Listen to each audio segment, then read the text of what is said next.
Okay, आइए हम सब लोग अपने बाइबल को खोलते हैं। हम आज गॉस्पेल ऑफ जॉन में खोलेंगे। गॉस्पेल ऑफ जॉन चैप्टर 13, यूहन्ना लिखित सुसमाचार अध्याय 13।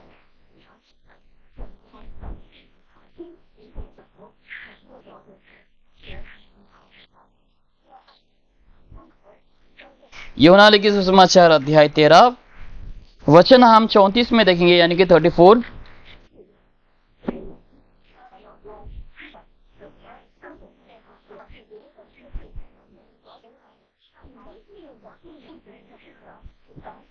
देखेंगे हम बाइबल क्या कहते हैं यहाँ पर।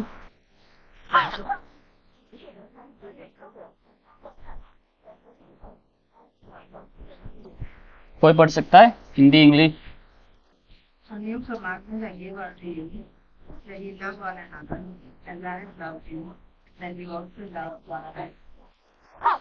ओके, तो हम क्या अध्ययन कर रहे हैं कि जब हम यीशु को अपने उद्धारकर्ता के रूप से स्वीकारते हैं, ग्रहण करते हैं, तो परमेश्वर हमें क्या देता है। हमें तभी परमेश्वर की ओर से मिलेंगे कुछ आशीषें या फिर कुछ चीजें जो परमेश्वर हमें देना चाहता है, जब हम प्रभु को स्वीकारते हैं।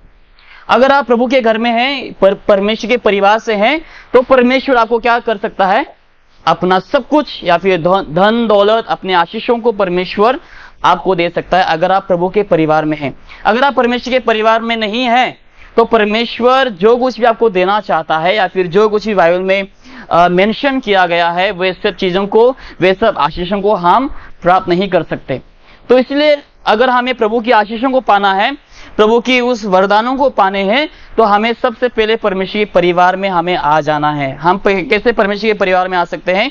जहां हम प्रभु को स्वीकारेंगे, जहां प्रभु को अपनाएंगे अपने पिता के स्वरूप, तभी हम क्या बन सकते हैं? परमेश्वर के संतान बन सकते हैं। जब हम प्रभु के संतान बन जाएंगे, तो हम परमेश्वर के परिवार में आ जाएंगे। अगर हम प्रभु को अपने पिता के स्वरूप, अपने उद्धारकर्ता के स्वरूप अगर हम नहीं स्वीकारते हैं प्रभु यीशु मसीह को, तो हम यीशु के परिवार में नहीं आ सकते। तो जब हम प्रभु के परिवार में आ जाएंगे, उस समय हम क्या कर पाएंगे? परमेश्वर के सारे आशीषों को हम प्राप्त कर सकते हैं। अभी सोचो, जैसे कि इस घर में 2 बच्चे हैं और एक माँ है और एक बाप है। तो जो इस घर के वारिस है, जो घर इस घर के जो बच्चे हैं, वही इस घर में क्या कर पाएंगे? राज कर पाएंगे, या फिर चीजों को वो लाभ उठा पाएंगे, या फिर वो संपत्तियों का हिस्सा को वो पा सकते हैं। अगर वो इस घर के वारिस नहीं है, तो इस घर के चीजों को वो क्या नहीं कर सकता? वो लाभ नहीं कर सकता, या फिर उसके ऊपर वो अपना हुक्म नहीं चला सकता। तो बाकी कोई अगर बाहर से आएंगे और बोलेंगे नहीं नहीं, इसमें मेरा भी बंटवारा होना चाहिए, क्योंकि मैं चाहता हूं कि मुझे भी इस जगह का हिस्सा मिले, वो ऐसा संभव नहीं है। क्यों? क्योंकि वो व्यक्ति जो है वो बाहर के हैं, वो इस घर के नहीं है, इस परिवार का सदस्य नहीं है, इस परिवार के वारिस नहीं है, जिसके चलते इस जगह का जो जमीन है, जायदाद है, उस जायदाद को वो क्या नहीं कर सकता? वो नहीं पा सकता। इसलिए अगर आपको प्रभु के आशीषों को पाना है, प्रभु के वरदान को पाना है, सबसे पहले आपको परमेश्वर के परिवार में आ जाना है। वही हम अध्ययन कर रहे हैं कि परमेश्वर हमें क्या देता है जब हम प्रभु यीशु मसीह को अपने उद्धारकर्ता के रूप से ग्रहण करते हैं। ओके, तो हमारा आज का पहला वचन क्या है? हिंदी में कोई पढ़ सकता है? एक दूसरे से प्रेम रखो।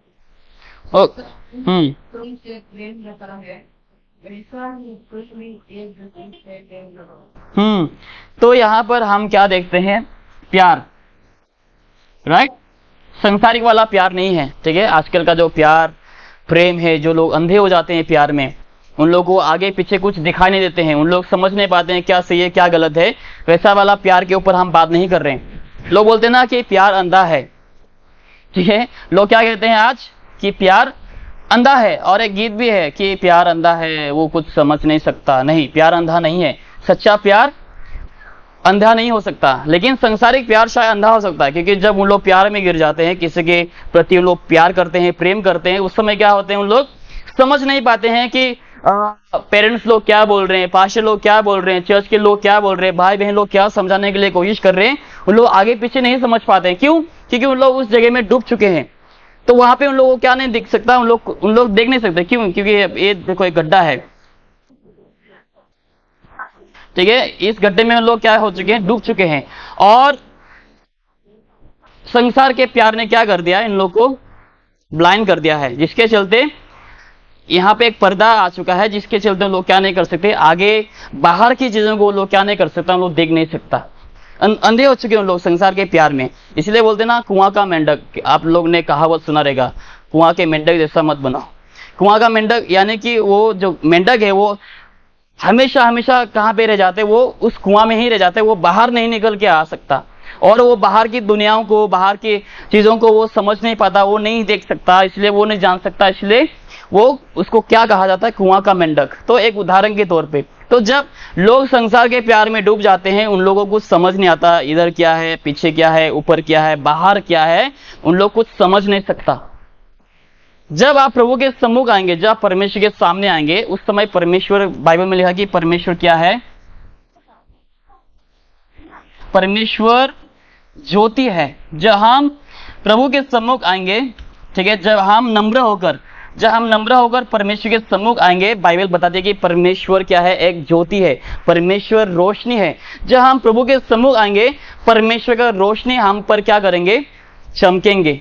तो हम खुद की गंदगी को, खुद की कमी घटियों को उस समय हम क्या कर पाएंगे, हम समझ पाएंगे। इसीलिए हमें प्रभु के सम्मुख आना है। जब हम कुछ समझ नहीं पाते हैं लाइफ में कि मुझे जीवन में क्या करना है, आगे जाना है कि नहीं जाना है, मुझे वापसी करना है कि नहीं करना है, मुझे लेफ्ट लेना है कि नहीं लेना है, मुझे दाएं लेना है कि नहीं लेना है, जब हम कुछ भी समझ नहीं पाते हैं, तो हमें नम्र होकर हमें प्रभु के सम्मुख में आ जाना चाहिए उस समय, क्योंकि परमेश्वर हमें क्या दिखाएंगे, रास्ता को दिखाएंगे। क्योंकि बाइबल क्या है, हमारे लिए एक रास्ता है, बाइबल हमारे लिए एक रोशनी है, राइट। इसलिए दाऊद कहता है कि परमेश्वर का वचन हमारे लिए क्या है, एक ज्योति है, हमारे मार्ग के लिए एक ज्योति है, रोशनी है, हमारे पाँव के लिए एक ज्योति है और रोशनी है। तो परमेश्वर हमें सही रास्ता को दिखाएंगे। जब हम प्रभु के सम्मुख आएंगे, परमेश्वर हमें क्या कर देंगे, अंधेरों को हटा देंगे, क्योंकि परमेश्वर में कोई क्या नहीं है, अंधेरा नहीं। आइए एक वचन आप खोले मेरे साथ, 1 जॉन में आप देखें, 1 जॉन, देखो बाइबल क्या कहते हैं परमेश्वर के बारे में। पहला यूहन्ना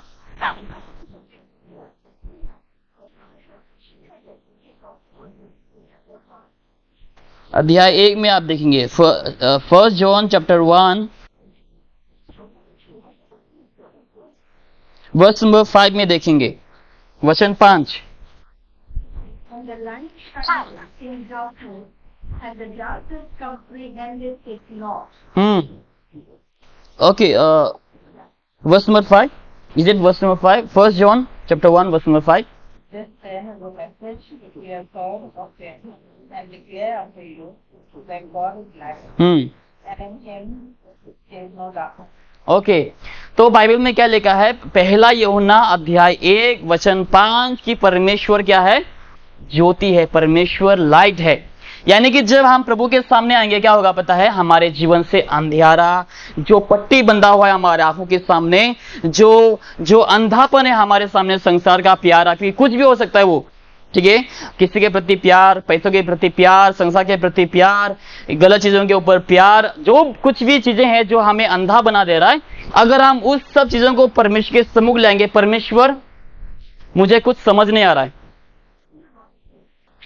ठीक है, जब हम इन सब मोह माया को, इन सब गलत चीजों को जब हम प्रभु के सम्मुख ले आएंगे, परमेश्वर मुझे कुछ समझ नहीं आ रहा है, मुझे कौन सी दिशा में जाना है, क्या मैं स्ट्रेट सीधा जाऊं, या मैं लेफ्ट लूं, या मैं राइट लूं, या फिर पीछे मुड़ जाऊं, या फिर मैं आगे बढ़ते रहूं।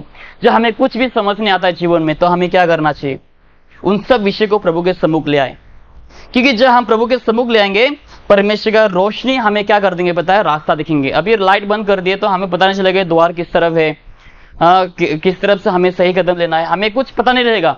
जब अंधेरा हो जाता है, ठीक है, उसमें हमें पता नहीं चलता कि हमें अगर मैं बाएं लूं तो शायद गड्ढा हो सकता है, या फिर दाएं लूं तो गड्ढा नहीं, तो हमें कुछ पता नहीं लगता उस समय। जब रोशनी आ जाएंगे, हमें पता लग जाएगा, हाँ भाई हाँ, ये रास्ता गलत है, मुझे क्या करना है, मुझे राइट लेना है। नहीं, जब अगर मैं सोच रहा हूँ कि मुझे राइट लेना है, अगर मुझे दिखे कि नहीं यहाँ पे गड्ढा है, तो मुझे उसी वक्त क्या लेना है, लेफ्ट ले लेना है, या फिर पीछे आ जाना है, या फिर सीधा की तरह हमें बढ़ जाना है।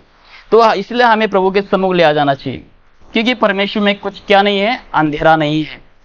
और हमें प्राथमिकता किसको देना है, परमेश्वर को, परमेश्वर की पुस्तक को, जब हम परमेश्वर की पुस्तक को प्राथमिकता स्थान देंगे, अपने जीवन में हम लागू करेंगे, इस्तेमाल करेंगे, क्या होगा पता है? आपको सही गलत में फर्क नजर आएगा। इसीलिए जब आप अपने जीवन में कुछ निर्णय को लेना चाहते हैं, आप उस समय समझ नहीं पाते हैं। क्यों? आपका अहंकार आपको अंधा बना देता है, संसार के प्रति प्रेम आपको अंधा बना देता है, गलत चीजों के प्रति जो आपका मन लग जाता है उसके वजह से आप अंधा बन जाते हैं, आपको दिख नहीं सकता कुछ भी। क्यों? क्योंकि आपने बाइबल को अपने जीवन से क्या कर दिया है? दूर हटा दिया है। जिसके चलते आपको सही गलत कुछ पता नहीं लग रहा है, जिसके चलते परमेश्वर आपको कुछ भी रास्ता नहीं दिखा रहा है। बाइबल में साफ साफ लिखा कि परमेश्वर हमारे पांवों के लिए क्या है? मार्ग है। हमारे मार्गों के लिए परमेश्वर का वचन ज्योति है, रोशनी है। जब हम प्रभु का वचन को पहला स्थान देंगे हमारे जीवन में, परमेश्वर हमें सही रास्ते में क्या करेंगे? हमें गाइड करेंगे। ठीक है? सही रास्ते में क्या करेंगे? परमेश्वर हमें गाइड करेंगे। अगर हम प्रभु को पहला स्थान नहीं देंगे, बाइबल को पहला स्थान नहीं देंगे हमारे जीवन में, तो हमारे दिशाएं क्या हो जाएंगे? भटक जाएंगे। यहां तक कि गूगल भी हमें सही रास्ता नहीं बताते। काफी सारे समय हम भटक जाते हैं। हाँ, कभी काफी सारे समय हमें जंगलों में ले जाता है, काफी सारे समय हमें डेड एंड में लेके जाता है, जहां पे कोई और रास्ता ही नहीं बचा। लेकिन बाइबल हमें कभी भी गलत दिशा नहीं बताएंगे। इसलिए आप प्रभु के वचन के ऊपर क्या करो? ट्रस्ट करो, विश्वास करो, परमेश्वर को पहला स्थान दो। आपके अहंकार, घमंड, क्रोध, ईर्ष्या, संसार के प्रति प्रेम, लोगों के प्रति प्रेम, जो गलत प्रेम, उन सब को आप हटाकर प्रभु को पहला स्थान देके देखो, और परमेश्वर आपको सही दिशा को देंगे कि मुझे इस तरफ जाना है या फिर नहीं, मुझे इस तरफ जाना है कि नहीं, मुझे सीधा जाना है कि नहीं, या फिर मुझे पीछे वापस ही करना है। वो आपको उस समय पता चलेगा जब आप प्रभु के वचन को पहला स्थान देंगे। मेरे साथ वचन खोले, नीति वचन यानी कि प्रोवर्ब्स में आप खोले, देखो क्या लिखा है। प्रोवर्ब्स, नीति वचन,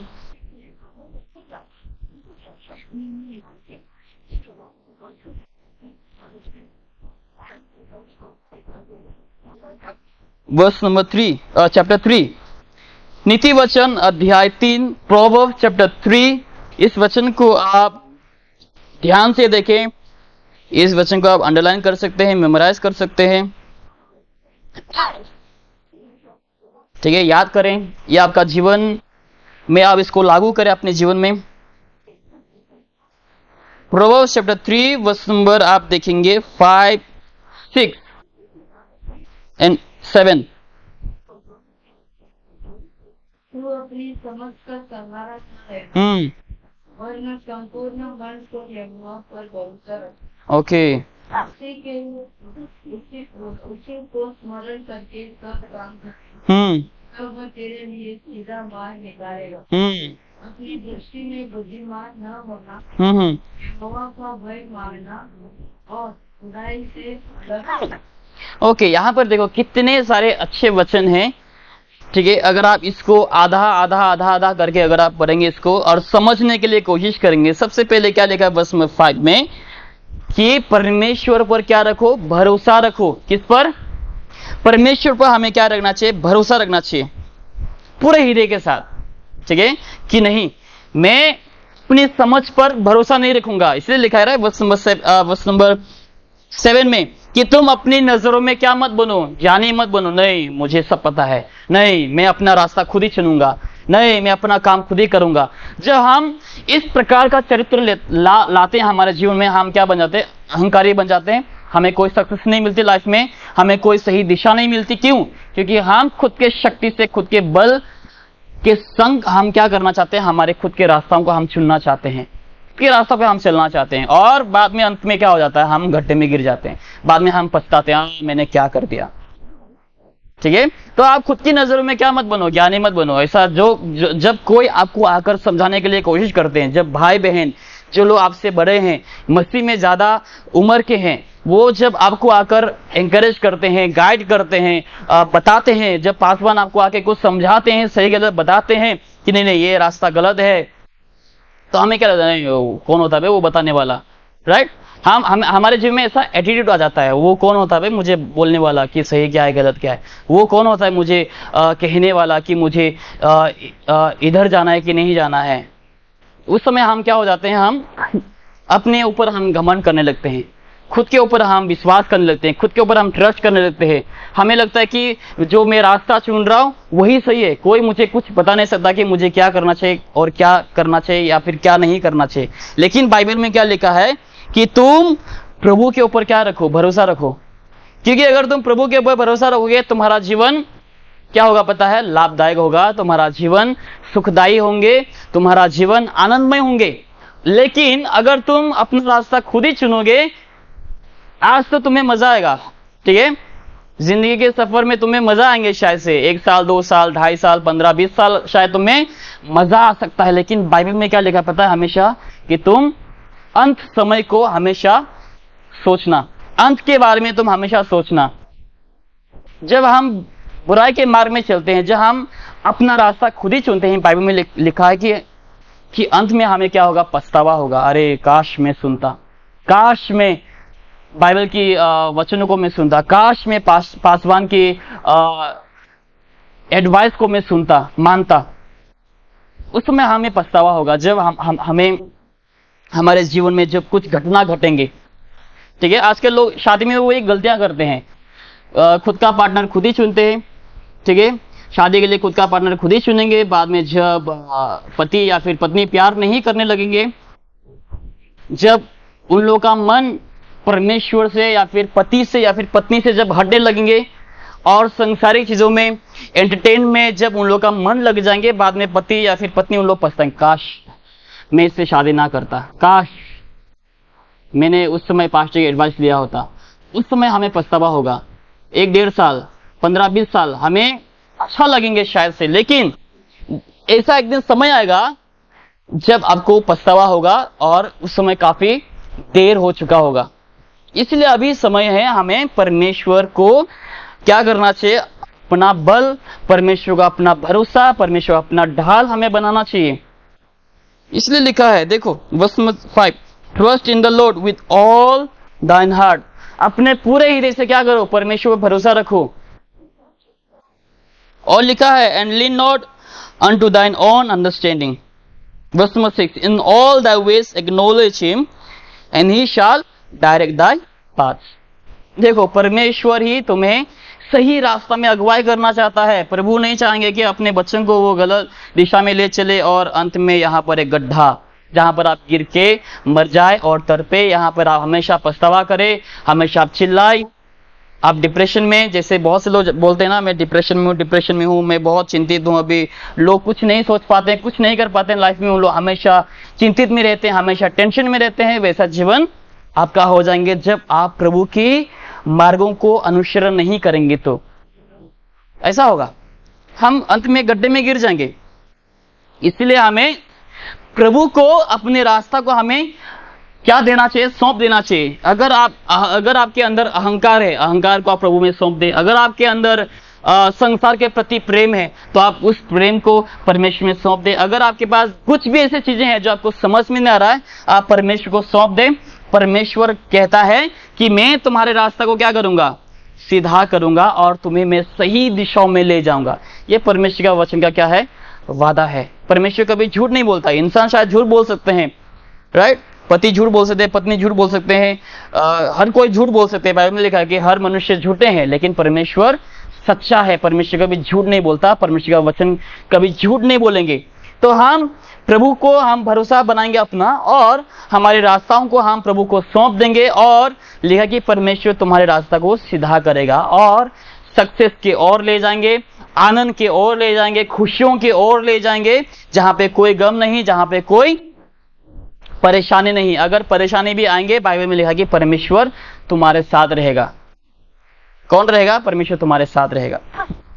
ओके, और देखो वर्स नंबर 7 में, बी नॉट वाइज इन दाइन ओन आइज। क्या करो, परमेश्वर का भय मानो, fear the Lord and depart from evil. दुष्ट से क्या करना चाहिए, हमें दूर रहना चाहिए, ठीक है। ओके, एक वचन मैं आपको दिखाना चाहूंगा। बहुत से लोग बोलते हैं कि चलो छोटा मोटा गलती करने में कोई बुरी बात नहीं है, कोई रोमन्स में आप खोले मेरे साथ।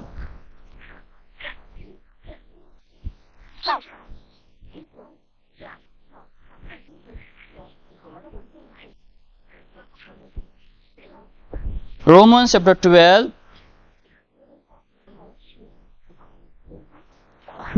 Romans chapter 12 verse number 21 Romeo के पत्री अध्याय 12 वचन 21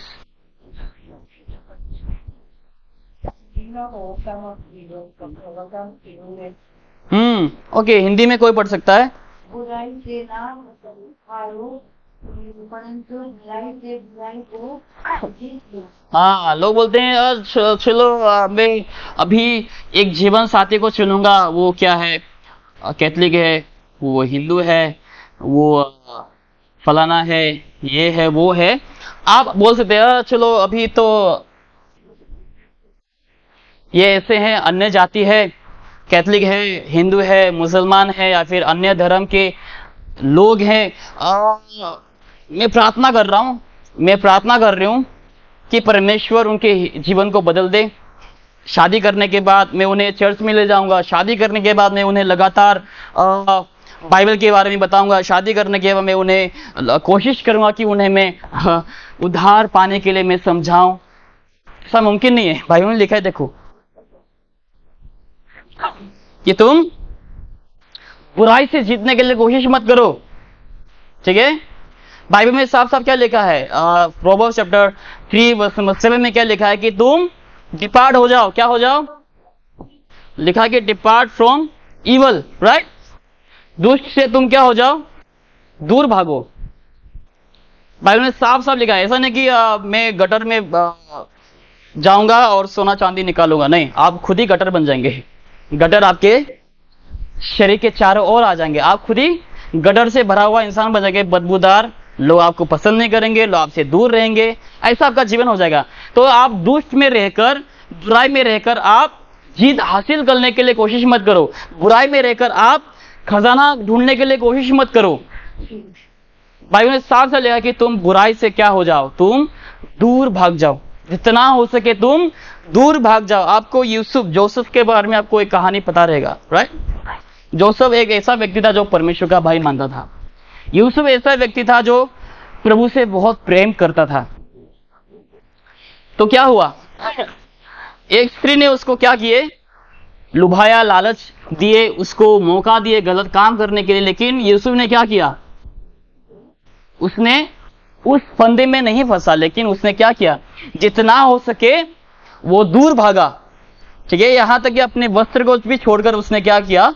दूर भाग गई। जितना हो सके वो जल्दी भाग गए वहां से। वो दुष्ट में नहीं रहना चाहता था, वो बुराई में फंसना नहीं चाहता था, वो बुराई में अतिक्रम नहीं करना चाहता था। लेकिन वो क्या किया? उसने बुराई से दूर भागा, दूर भागा, ठीक है। उसने डिपार्ट हुए। तो हमारा भी जीवन ऐसा होना चाहिए। अगर हम मसीह के परिवार के हैं, अगर हम क्रिश्चियन हैं, अगर हम खुद को क्रिश्चियन कहते हैं, डिसाइबल कहते हैं, बोर्न अगेन क्रिश्चियन कहते हैं, तो हमें मसीह में ही रहकर हमें मसीह परिवार को हमें चुनना चाहिए। सैमसन को देखो क्या हुआ, परमेश्वर ने क्या करने के लिए कहा था और उसने क्या किया? उसने गलत स्त्री चुना, जिसकी वजह से क्या होगा? उसका जीवन बर्बाद, राइट।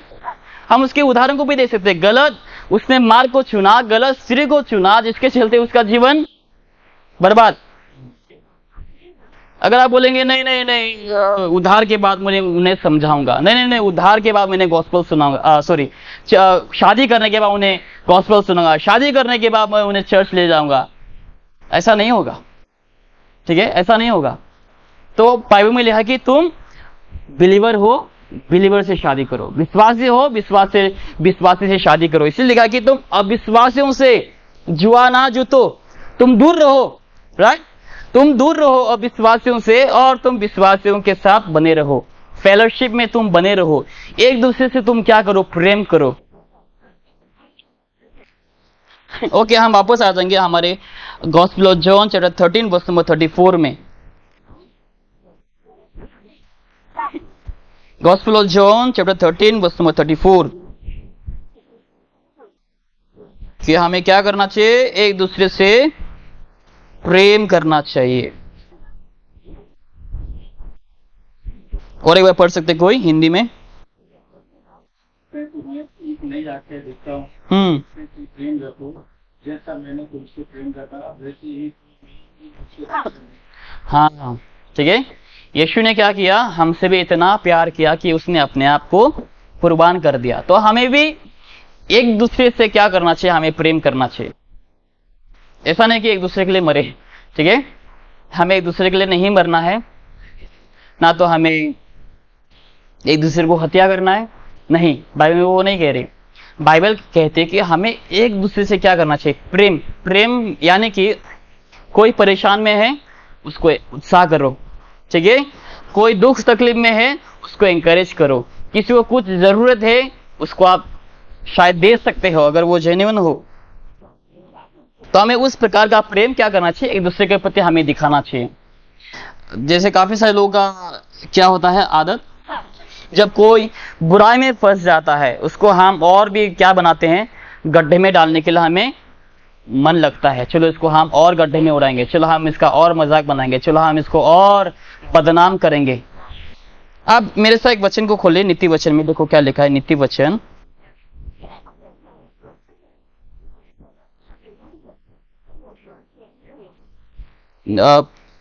प्रोवर्ब्स में,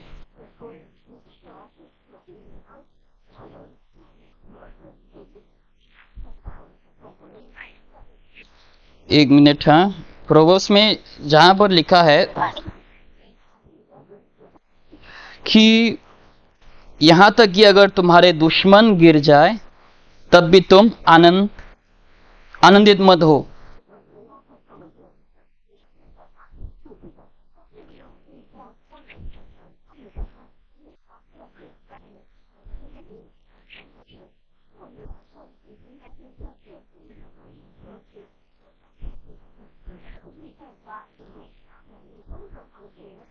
जब तुम्हारे दुश्मन गिर जाए तब भी हमें क्या नहीं होना चाहिए, आनंदित नहीं होना चाहिए, आनंद मनाना नहीं चाहिए।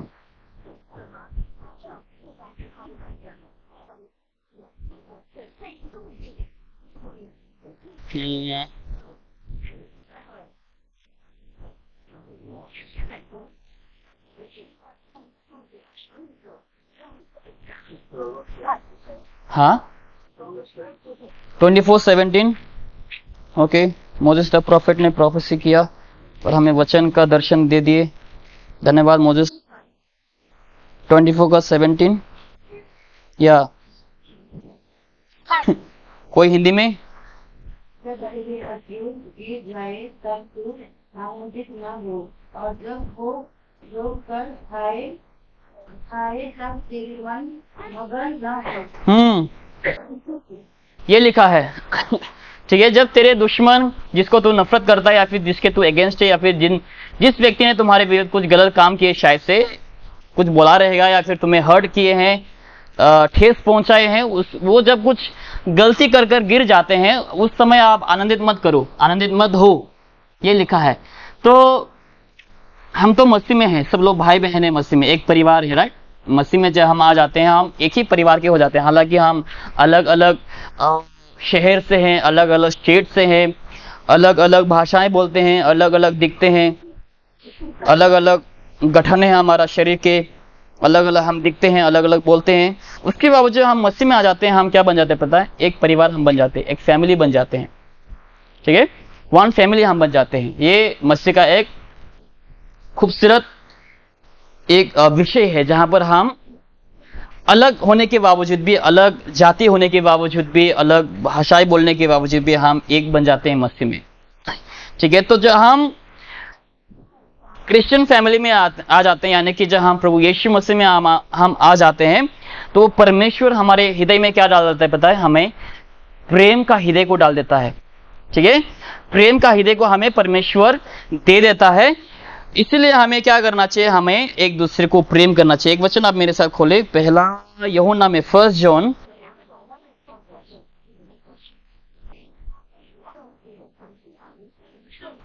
चैप्टर 4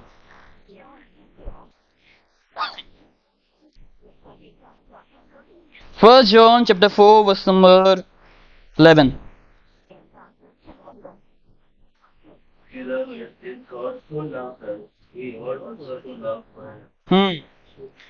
क्या किया, परमेश्वर ने हमसे प्रेम किया, राइट। तो हमें भी एक दूसरे से प्रेम करना उचित है। देखो, हम सब लोग प्यार के योग्य नहीं है, प्यार के कोई भी यहाँ पर लायक नहीं है कि नहीं? हम सब लोग बुरे हैं, हम सब लोग पापी हैं, दुष्ट हैं। उसके बावजूद भी परमेश्वर ने हमसे प्यार किया, ठीक है? उसके बावजूद भी परमेश्वर ने हमसे क्या किया? प्यार किया। तो काफी सारे समय ज्यादातर चर्चों में ऐसा हो जाता है, काफी सारे समय कलीसिया के कोई भाई, बंधु, बहन हमसे ऐसे कुछ बातों को कह देते हैं और वे सब बातें हमारे दिल में लग जाता है और वो सब बातें हमारे दिल में, हमारे दिमाग में फंस जाता है, जो बाहर नहीं निकलता। बाद में एक दूसरे से बात करना बंद कर देते हैं, एक दूसरे से मिलना बंद कर देते हैं, फेलोशिप में आना बंद कर देते हैं, चर्च में जाना तक भी क्या कर देते हैं लोग? बंद कर देते हैं। हम क्या करते हैं? खुद को हम दूसरों से कंपेयर करते हैं, खुद की गलतियों को हम नहीं देखते हैं, लेकिन ज्यादातर हम किसकी गलतियों को देखते हैं? हम दूसरों की गलतियों को हम ज्यादातर देखते हैं। उस भाई ने मुझे ऐसा कहा, उस बहन ने मुझसे ऐसा कहा, अभी से मैं चर्च नहीं जाऊंगा, अभी से मैं चर्च नहीं जाऊंगी, फेलोशिप में नहीं रहूंगा, कलीसिया नहीं जाऊंगा, इधर नहीं जाऊंगा, उधर नहीं जाऊंगा। लेकिन जब हम खुद को परमेश्वर के साथ कंपेयर करेंगे, हमें क्या मिलेगा पता है? अगर मैं खुद को इस सिस्टर के साथ कंपेयर करूं, शायद इस सिस्टर में बहुत सारी चीजें हैं जो मुझसे ज्यादा बेहतर हैं, और ऐसी भी चीजें हैं मुझ में जो इनसे भी ज्यादा, मुझ में ज्यादातर बेहतर खूबियां हैं, ठीक है? परमेश्वर ने सबको अलग अलग बनाए हैं, तो इनके जीवन में शायद बहुत सारी खूबियां अच्छे हैं, मुझ में ज्यादातर कुछ चीजें हैं जो खूबियां ज्यादा हैं। तो लेकिन जब हम परमेश्वर खुद को हम जब प्रभु के साथ कंपेयर करेंगे, तुलना करेंगे, हम क्या पाएंगे पता है? हम खुद को क्या पाएंगे? उस समय पापी पाएंगे, हम खुद को नालायक पाएंगे, हम खुद को अयोग्य हम पाएंगे। लेकिन बाइबल में लिखा है कि परमेश्वर ने हमें फिर भी क्या किया? प्यार किया, ठीक है नहीं? हमने संडे को ही प्रीचिंग सुना कि हमें परमेश्वर की उस घाव की ओर हमें देखना है कि देखो परमेश्वर ने हमारे लिए क्या किया, उसने दुख और कष्ट को सहा। हम इतने बुरे पापी होने के बावजूद भी परमेश्वर ने हमसे प्रेम किया। लेकिन जब कोई हमारे चर्च के भाई बहन लोग हमें ठेस पहुंचाते हैं, कुछ बातों को बोल देते हैं, हम इतना भी हम नम्र नहीं होना चाहते हैं, इतना भी हम हम्बल नहीं होना चाहते हैं कि हम जाकर क्षमा मांगे, माफी मांगे, सॉरी बोले। सॉरी कितना शब्द है वहां पर? 4 5 6, राइट? 1 2 3 4 5 सॉरी। हम छोटे से शब्द को हम बोलने के लिए हम क्या करते हैं? हम सोचते हैं कि मैं बहुत महान हूं, मुझे नहीं जाना चाहिए, मुझे जाकर शेक हैंड नहीं करना चाहिए, मुझे जाकर सॉरी नहीं बोलना चाहिए। हम खुद को महान समझते हैं, उस समय हमारे अंदर अहंकार आ जाते हैं। लेकिन जब हम खुद को परमेश्वर के साथ कंपेयर करेंगे, प्रभु ने हमें क्षमा दिया, परमेश्वर ने हमें शिफा दी है, परमेश्वर ने हमें उद्धार दिया है। हम इतने बुरे होने के बावजूद, पापी होने के बावजूद भी, लेकिन जब हम खुद के बारी आ जाते हैं, हम हमारे भाई बहनों को, मसीहों को हम क्षमा नहीं देते हैं, हम बात नहीं करते हैं, उन लोगों की बुराइयां करते हैं, पीठ पीछे हम न जाने कितने सारे हम तीर मारते हैं, पत्थर फेंकते हैं। ये हमारा आदत बन जाता है। ये मसीहों का आदत नहीं होना चाहिए। ये परमेश्वर के संतान लोगों का ये आदत नहीं है। ये हमारा पुराना मनुष्य का आदत है, जो कि हमें उसको क्या करना चाहिए पता है? ये पवित्र शास्त्र के अनुसार हमें काट के फेंक देना चाहिए। हिब्रू चैप्टर 4 वर्स में 12 में लिखा है कि परमेश्वर का वचन 2 धारी तलवार है। अगर हम इसको इस्तेमाल करेंगे तो हम क्या कर पाएंगे पता है? जैसे देखो, बहुत से जो मोटे मोटे लोग होते हैं, उन लोग क्या करते हैं? जिम जाते हैं, कसरत करते हैं मोटापा कमाने के लिए, ठीक है? अच्छा तंदुरुस्त शरीर बनाने के लिए, सेहतमंद शरीर बनाने के लिए लोग क्या करते हैं? जिम को जाते हैं, ताकि सब फैट्स जो है वो सब क्या हो जाए? वो घट जाए और उन लोग अच्छे स्लिम हो, फिट हो, उसके लिए लोग जाते हैं। तो वैसे ही हमारे जीवन में क्या है पता है? यहाँ पर कोई भी नहीं बोल सकता कि मैं अहंकारी नहीं हूं। यहाँ पर कोई भी नहीं बोल सकता कि मेरे अंदर घमंड नहीं है। जो बोलते हैं कि मेरे अंदर घमंड नहीं, वो सबसे बड़ा घमंडी है, राइट? हमारे अंदर, सबके अंदर क्या है? घमंड है। तो जब हम इस वचन को हमारे जीवन में चलाएंगे, ठीक है, क्योंकि ये वचन क्या है? आईना है, 2 धारी तलवार है। तो जब हम इस वचन को चलाएंगे, पवित्र आत्मा को अगुवाई करने के लिए हम अनुमति देंगे, तो हमारे अंदर से क्या होंगे पता है? घमंड, अहंकार धीरे धीरे क्या हो जाएंगे? हटने लगेंगे। कब तक हट जाएंगे हमारा घमंड अहंकार? कभी भी नहीं हटेंगे। मरते दम तक हमारा घमंड, हमारा अहंकार, प्राइड जो है, एरोगेंस जो है, मरते दम तक हमारे साथ रहेंगे। इसके लिए हमें हर दिन लड़ना पड़ेगा, इसके लिए हमें हर दिन संघर्ष करना पड़ेगा, इसलिए हमें हर दिन पवित्र आत्मा में चलना पड़ेगा, क्योंकि यह हमारा घमंड, हमारा अहंकार, हमारा सिन नेचर कभी भी नहीं छूटेगा हमसे। ऐसा मत सोचना कि कितने साल बाद मैं बहुत महान या फिर मैं अच्छा पवित्र मसीह बन जाऊंगा जब मेरे अंदर कोई घमंड नहीं रहेंगे, अहंकार नहीं रहेंगे। ऐसा कोई भी मसीह नहीं जिसके अंदर घमंड नहीं है, चाहे आप जितना भी पुराना मसीह हो। मरते दम तक हमारे अंदर सिन नेचर, अहंकार, घमंड, ईर्ष्या, क्रोध, हर प्रकार के जो नेचर है, चरित्र है, हमारे शरीर में रहेंगे मरते दम तक। इसीलिए बाइबल में लिखा कि पवित्र आत्मा और जो शरीर है दोनों एक दूसरे के विरुद्ध है। जब हम आत्मा में चलेंगे, हम आत्माओं की इच्छाओं को हम पूरा करेंगे, बाइबल की इच्छाओं को पूरा करेंगे। जो हम वचन को हमारे जीवन में चलाएंगे, हमारे शरीर से, हमारे जीवन से क्या हो जाएंगे पता है?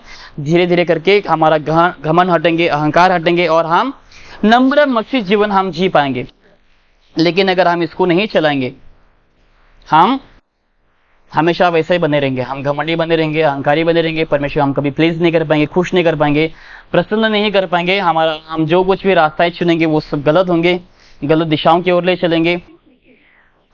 ओके, तो ये हमेशा आप याद रखना कि जब कभी भी आपको लगे कि आप महान है, आप दूसरों के जैसे नहीं है, उस भाई के जैसे आप नहीं हो, उस बहन जैसे आप नहीं हो, जो आपको लगने लगेंगे, आप खुद को प्रभु के साथ कंपेयर करना और आप सोचना कि मैं कैसा हूं, ठीक है।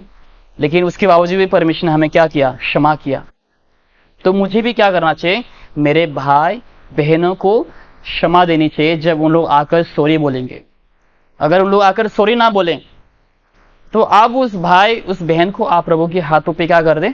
समर्पित कर दें कि परमेश्वर, मैं उस भाई उस बहन को आपके हाथों पर समर्पित करता हूं, आप देख लेना। अगर कोई क्षमा नहीं मांगे आपसे, आपको हर्ट करने के बाद, जैसे यीशु मसीह ने भी किया, राइट? यीशु मसीह ने खुद क्षमा नहीं दिया। यीशु मसीह ने क्या बोला? पिता क्या कर, इन लोगों को क्षमा कर। यीशु ने कहा कि आई फॉरगिव यू, राइट? जब तक कोई आपसे क्षमा नहीं मांगे, आपको क्षमा देने की जरूरत नहीं।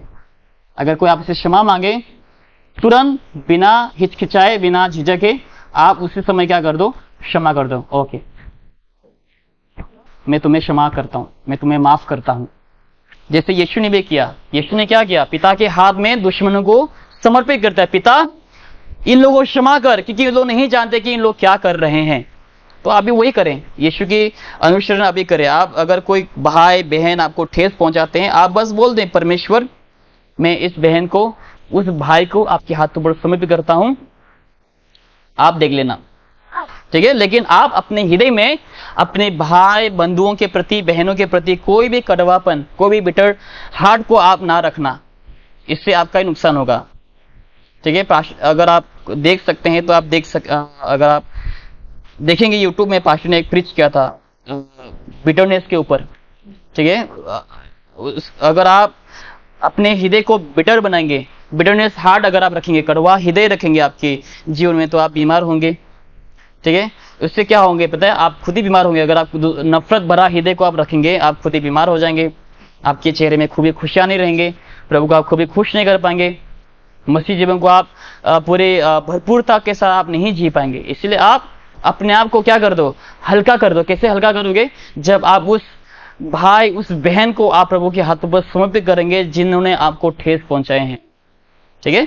आप परमेश्वर के हाथों पर समर्पित कर दें, परमेश्वर उनको देख लेंगे। अगर वो माफी ना मांगे तो परमेश्वर दंड देने वाला खुद ही है, क्योंकि प्रभु ने कहा कि बदला लेना क्या है? मेरा काम है, तुम्हारा नहीं। तुम्हारा काम क्या है? बस प्रे करो और प्रभु के हाथों पर तुम उस भाई बहनों को क्या कर दो? समर्पित कर दो। ओके, ठीक है। तो हम आज के लिए बस इतना रखेंगे। हम इसमें प्रार्थना करेंगे।